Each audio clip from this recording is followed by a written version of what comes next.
Nagagalit ka, iniwan kita? Masisisi mo ba ako? Tignan mo nga yung mukha mo. Yan ang mukha ng babaeng minahal ko. Hindi ko itatanggi nung una kitang nakita, nagustuhan na kita.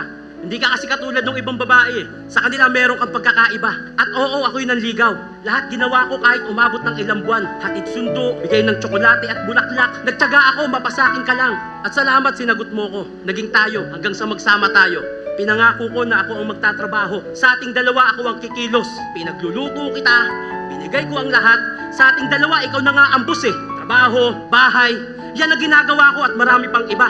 May mga problema rin ako sa labas ng relasyon natin pero di ko pinapansin dahil mas priority kita. Pero habang tumatagal naiisip ko, bakit ako lang? Eh magkarelasyon tayo. Tayo dapat yung magkaramay. O baka sa part na yan, kasalanan ko kasi masyado kitang sinanay. Pero mahal kita. Kaming mga lalaki, may damdamin din. May kahinaang tinataglay, napapagod, nasasaktan.